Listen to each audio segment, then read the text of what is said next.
오늘 로마서 8장 1절에서 8절 말씀을 함께 봉독해 올렸습니다. 말씀 달력 쫓아가시는 분들 지난 주간에 이 말씀을 읽으셨으리라 여겨지는데 4절 말씀 보면 육신을 따르지 않고 그 영을 따라 행하는 우리에게, 영을 따라서 살아가는 사람들에게 주시는 그 하나님의 은혜, 축복의 역사가 무엇인가? 오늘 바울 사도는 우리에게 너무나 잘 알려진 말씀을 통해서 성도가 받을 은혜, 축복에 대한 말씀을 말씀하고 있는 것을 보게 됩니다.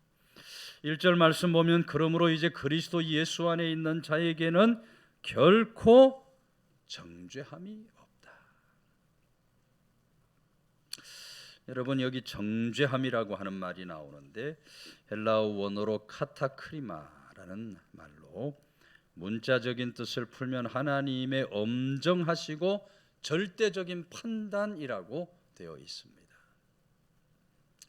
그러니까 이 정죄함이 없다고 하는 말은 아무리 피할 수 없는 정죄라 할지라도 그리스도 예수 안에 있는 자, 성령을 따라 살아가는 사람들에게는 하나님 엄정하시고 절대적인 그 판단이 절대로 미치지 않는다. 정죄함이 없다. 미치지 않는다. 어떤 죄책도 없고 완전히 그 죄의 영향력 아래서 벗어나는 삶을 살아갈 수 있게 된다는 것입니다.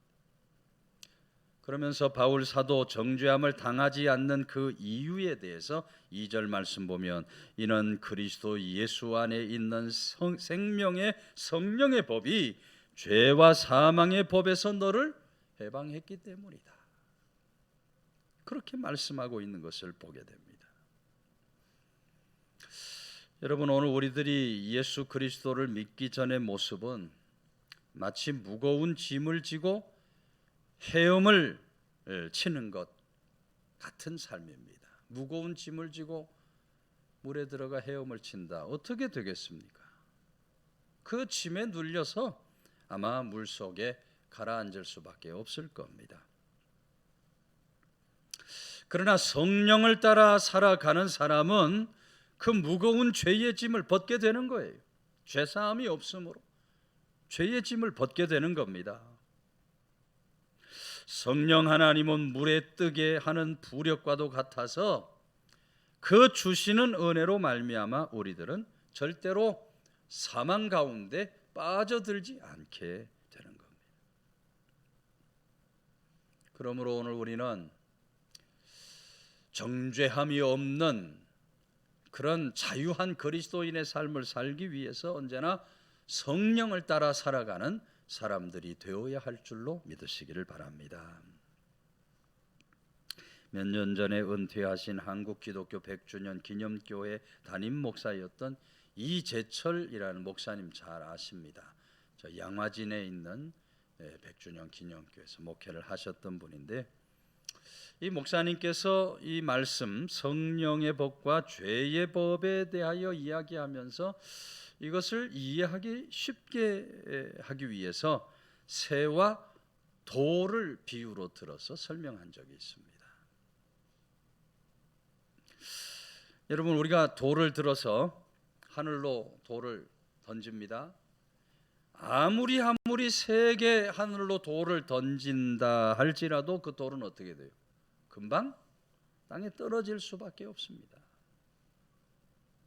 돌은 아무리 멀리 던지려고 해도 금방 땅에 떨어지는 거예요. 그러나 반대로 새를 우리가 두 손으로 잡고 하늘을 향해 던지면 어떻게 됩니까?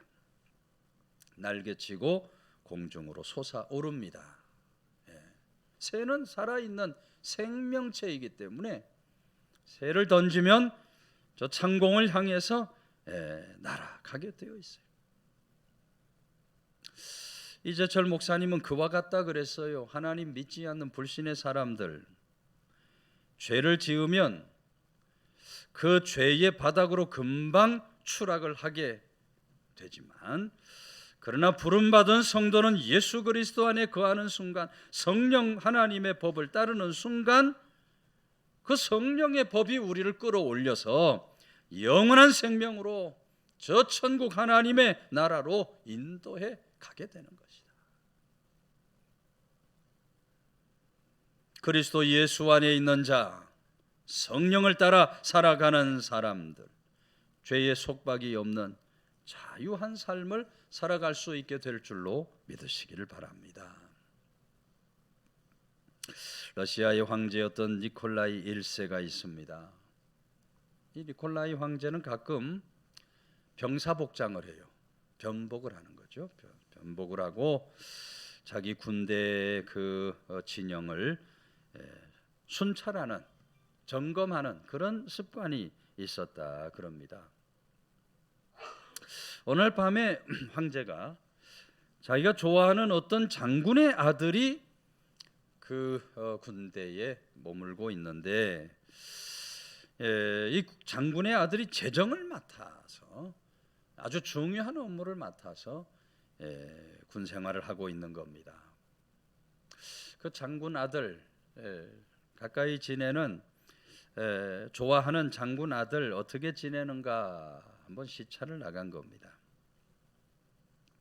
그런데 여러분, 안타깝게도 이 장군 아들이 아주 못된 사람들을 만나서 도박에 빠진 거예요.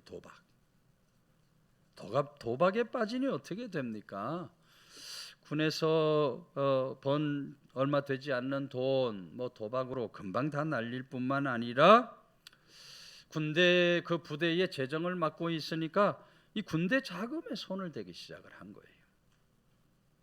이 빚이 조금씩 커지면서 마침내 도저히 갚을 수 없을 만큼 엄청난 군대 자금을 도박하는 데 갖다가 탕진을 해버린 겁니다.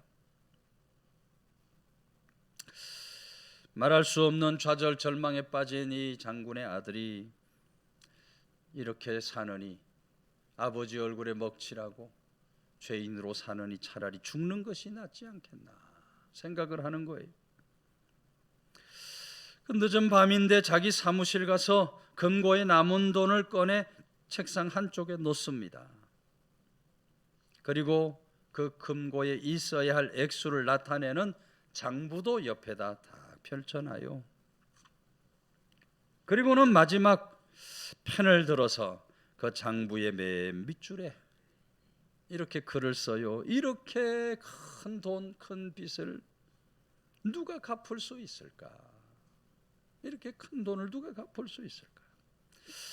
그리고는 자살을 하려고 권총을 자기 책상 앞에 딱 놓습니다. 그랬더니 지나간 과거의 모습이, 도박하던 모습뿐만 아니라 지나간 인생의 모습이 주마등처럼 쫙 지나가면서 정말 깊은 생각에 빠지게 되는 거예요. 그렇게 생각을 하다가 너무 피곤한 나머지 촛불을 켜놓은 채 그만 잠이 들고 맙니다. 근데 바로 그 순간 그 길을 지나가던 니콜라스 황제가 그 친구 아들 사무실에서 흘러나오는 불빛을 보게 된 거예요. 아니, 이렇게 늦은 시간에 잠 안 자고 왜 불을 켜고 있는가 궁금해서 조용히 문을 열고 들어가 봅니다. 그랬더니 그 장군 아들 책상 위에 장부가 놓여 있는데 이토록 큰 빚을 누가 갚을 수 있겠는가? 글이 쓰여 있는 거예요. 그 글을 읽는 니콜라이 황제가 금방 상황을 파악하는 겁니다. 이 아들이 이 군대 자금에 손을 댔구나 생각을 하는. 황제가 이 청년을 깨우지 않고 옆에 있는 펜을 들어 그 장부에 이렇게 글을 남깁니다. 내가 갚겠노라, 대러시아 제국 황제 니콜라스 1세. 황제가 갚아준다는데 다 끝난 거죠. 여러분, 바로 이것이 그리스도께서 우리를 위하여 행하여 주신 일인 줄로 믿으시기를 바랍니다. 여러분, 오늘 우리들의 지은 죄의 빚을 도저히 갚을 수가 없는, 우리 죄의 이 빚을 우리 스스로는 도저히 갚을 수가 없는 존재들. 그런데 만왕의 왕 만주의 주 되시는 우리 주 예수 그리스도께서 2000년 전에 우리들을 찾아오셔서 지워지지 않는 보혈의 펜으로 이렇게 써주신 겁니다. 내가 갚겠노라. 만왕의 왕 예수 그리스도. 우리 주님의 보혈의 피로 우리 모든 죄를 다 속해 주시고 죄의 빚을 다 청산해 주신 줄로 믿으시기를 바랍니다. 우리 죄가 아무리 커도, 우리 죄가 아무리 많아도 우리 주님께서는 우리 죄를 다 탕감해 주시고 청산해 주셨어요. 그러므로 성도는 더 이상 빚진 자가 아닙니다. 마귀라는 빚쟁이가 우리에게 더 이상 빚을 독촉할 수가 없는 겁니다. 우리에게는 죄로 인한 정죄도 없고 죄로 인한 불안, 두려움에 빠져서도 안 되는 겁니다. 이 죄의 빚에서부터 완전히 해방이 되었다. 이것이 바로 우리에게 주신 복음인 줄로 믿으시기를 바랍니다. 그리스도 예수 안에 있는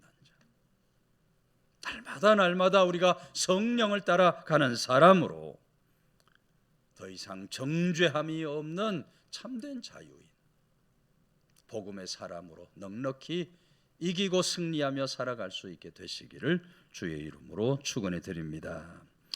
5절 말씀, 육신을 따르는 자는 육신의 일을, 영을 따르는 자는 영의 일을 생각하나니 그랬어요. 여기 생각하나니 하는 말도 헬라어 원어로 프로누신이라는 말인데 문자적인 뜻을 풀면 몹시 마음에 두다, 몰두하다라는 뜻을 가진 말입니다. 그러니까 성령 따라 행하는 사람은, 성령 따라서 살아가는 사람은 하나님 말씀을 이루고자 하는 그 성령의 소유욕에 마음을 두고, 거기에 몰두하면서 살아가게 되어 있다는 것입니다. 성령에 의해서 지배되는 삶을 가리키고 그 성령 따라 행하는 사람의 생각은 언제나 생명과 평안이다. 6절의 말씀이죠. 육신의 생각은 사망이지만 영의 생각은 생명과 평안이다. 여러분, 하나님 은혜를 모르고 살아가는 사람들은 마음에 항상 두려움과 불안이 있습니다. 하나님 은혜를 깨닫지 못하고 사는 사람은 성도라 할지라도 갈등 번민 속에 살아가요. 그런 사람들은 하나님의 구원, 복음에 대해서 별 관심이 없습니다. 오직 세상 일에만 관심이 있어요. 세상에만 빠져, 세상에 매여 살아. 성도 중에서도 세상에 빠져, 세상에만 매여 사는 성도들이 얼마나 많은지 몰라요. 그러나 하나님 은혜를 분명히 깨닫고 살아가는 사람은 언제나 성령 하나님을 따라가는 사람들이, 하나님이 주시는 구원의 은혜를 늘 분명히 깨닫고 확신하며 살아가는 사람들이기 때문에 언제나 세상 일이 아니라 영의 일에 먼저 관심을 두는 것입니다. 영의 일에 우선순위를 두고 살아가는 사람들이, 여러분, 영의 일을 생각하면서 살아가는 사람의 삶 속에는 반드시 생명과 평안의 역사가 나타나게 될 줄로 믿으시기를 바랍니다. 가난과 역경을 딛고 일어선 제임스 가필드라는 대통령, 미국의 20대 대통령, 여러분 제가 몇 번 말씀을 드렸는데요. 이 가필드는 젊은 시절에 남의 집 헛간에서 잠자면서 머슴살이도 했던 그런 사람인데 훗날 미국 20대 대통령이 되는 겁니다. 취임을 했는데 그 취임 첫 주간인데 강요 중에 한 사람이 대통령에게 와서 주일 아침 10시에 강요 회의가 계획이 되어 있습니다. 보고를 하는 겁니다. 그랬더니 가필드 대통령이 주일 아침에는 제가 선약이 되어 있어서 회의 참여할 수가 없습니다. 강요가 지금 국가가 비상사태인데 지금 어떤 위기에 직면해 있다고 할 수 있는데 대통령께서 그 선약을 좀 취소를 하시거나 좀 시간 변경을 하면 좋겠습니다. 그랬더니 이 가필드 대통령이 절대로 그 약속은 변경하거나 바꿀 수가 없다 얘기를 해요. 강요가 도대체 어떤 사람하고 약속을 했는데 바꿀 수 없다 그러십니까? 가필드 대통령이 이렇게 대답했다 그래요. 주일 아침 10시 30분은 나의 사랑하는 주님을 성전에서 뵙는 시간.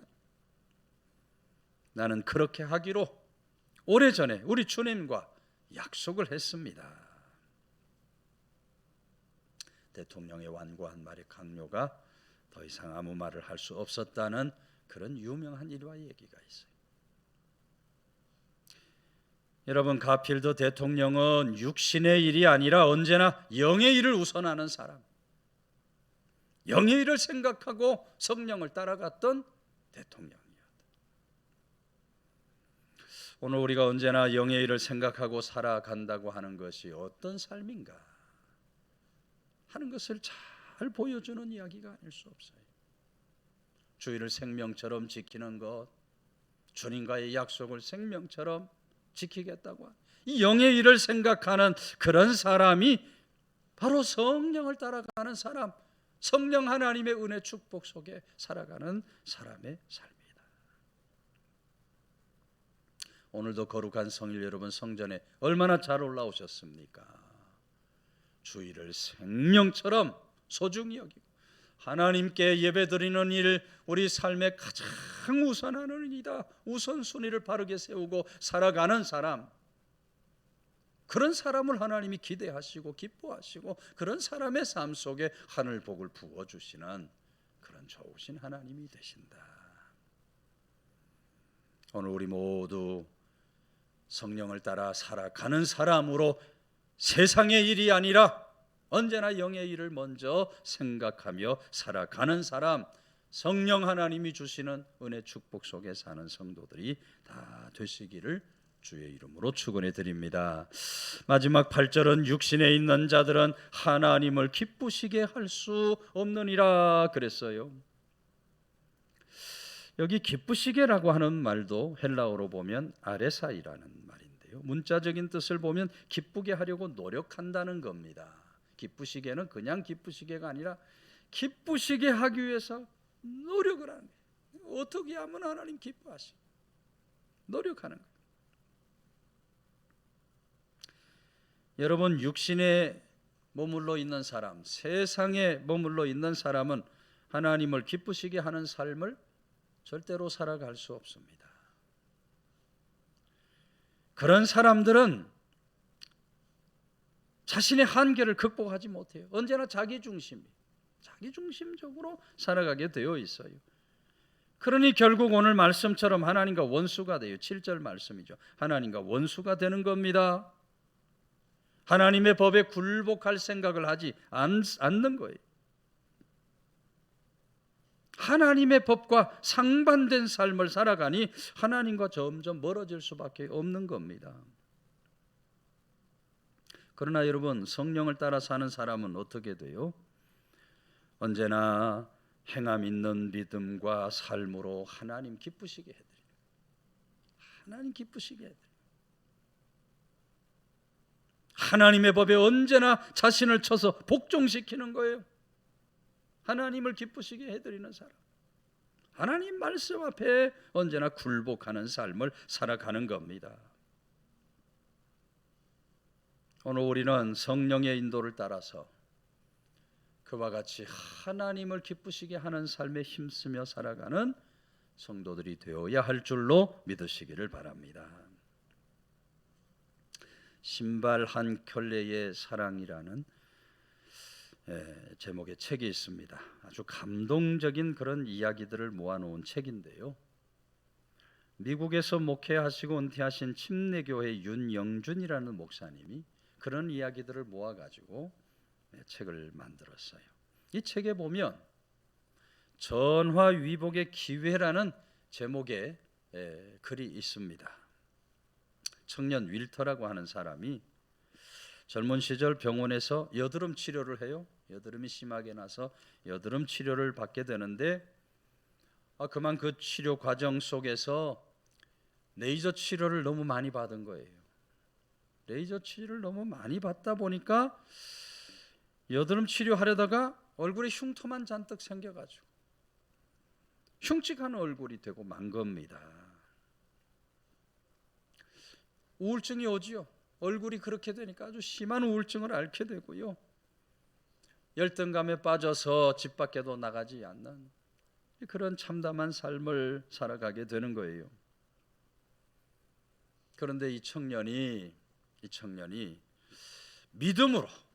믿음으로 일어서게 되는 겁니다. 예. 날마다 이렇게 자신에게 얘기했다 그래요. 나는 하나님 도움을 받으며 살 것이다. 최선을 다해서 내 인생의 길을 걸어갈 것이다.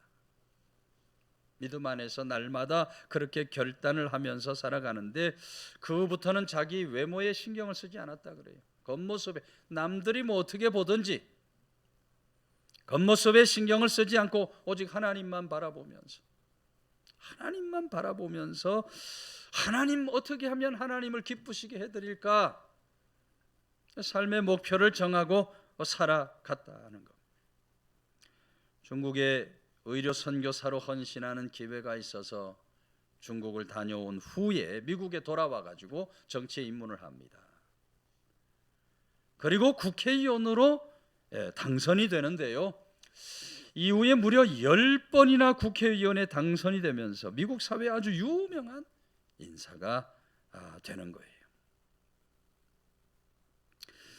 평생을 자신을 돌아보지 않고 자신의 겉모습에 매이지 않고 오직 하나님 바라보고 하나님 기뻐하시는 삶을 살아가니까 하나님께서 그의 삶에 놀라운 은혜와 축복을 부어주신 거예요.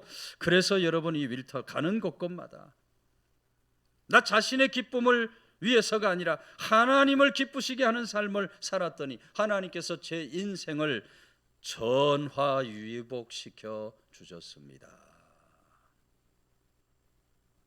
전화위복의 기회라는 글 속에 나오는 얘기예요.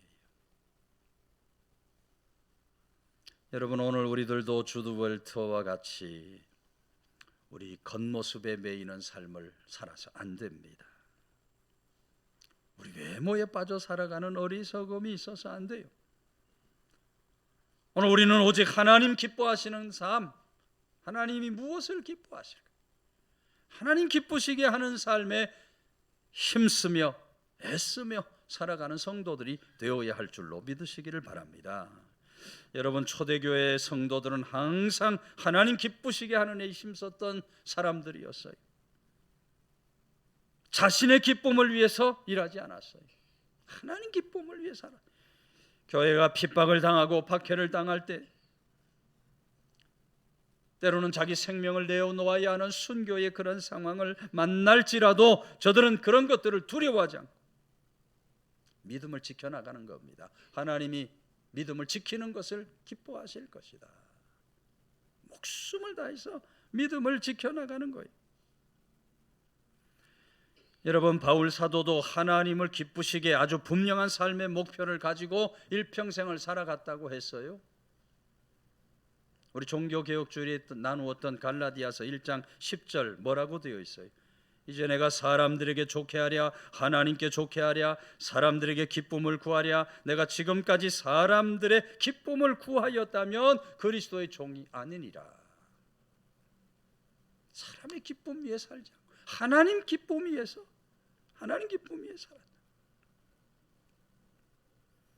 오직 하나님을 기쁘시게 하는 삶을 살았던 바울 사도 데살로니가 교회와 성도들을 향해서도 데살로니가 4장 1절 그러므로 형제들아 우리가 끝으로 주 예수 안에서 마땅히 어떻게 행하며 하나님을 기쁘시게 할 수 있는지를 너희가 배웠노니 곧 너희가 행하는 바라 더욱 많이 힘쓰라.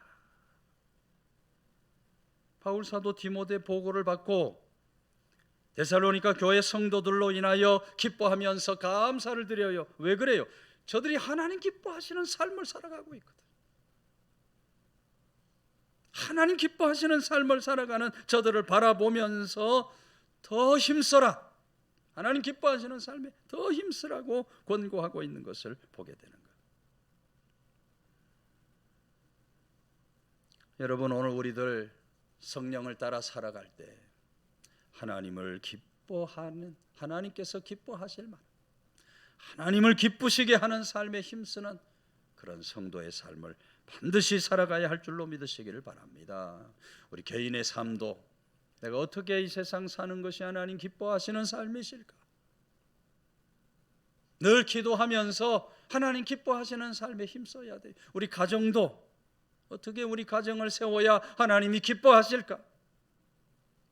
하나님 기뻐하시는 가정을 세우기 위해서 노력하고 애쓰며 살아가야 돼요. 하나님의 교회도 어떻게 하는 것이 하나님이 기뻐 받으시는 교회가 될까? 2023년도도 하나님 기뻐 받으시는 교회를 세워왔는데 내년도에도 어떻게 함으로 우리가 하나님을 기쁘시게 하는 그런 교회를 든든히 세워갈까?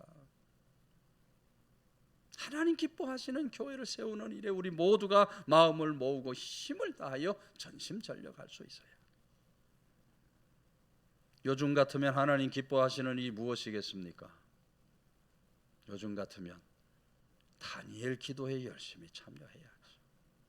다니엘 기도에 매일 저녁, 어제 조여린 집사님 통해서 얼마나 은혜를 받았, 웃으면서 울면서 얼마나 은혜를 받았는지 매일 저녁 정말 은혜의 폭포수가 쏟아지고 있는데 말이죠. 오는 사람들은 오는데 오지 않는 사람들은 계속 집에서 주무시고 계시나 봐. 예? 지금 16,000교회가 16,000교회 어마어마한 수십만의 성도들이 다니엘 기도에 지금 참여를 하고 있는데,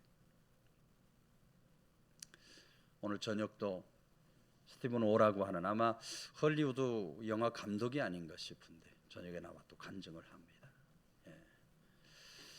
하나님 기뻐하시는 삶을 위해서 우리 모두가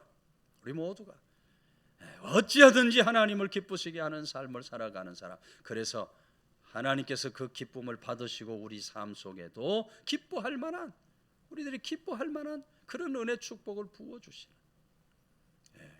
그런 믿음의 길을 가는 사람, 항상 하나님 기뻐하시는 것을 구하고 찾고 힘쓰면서 성령을 따라 살아갈 수 있는 귀한 성도들 다 되시기를 주의 이름으로 축원해 드립니다.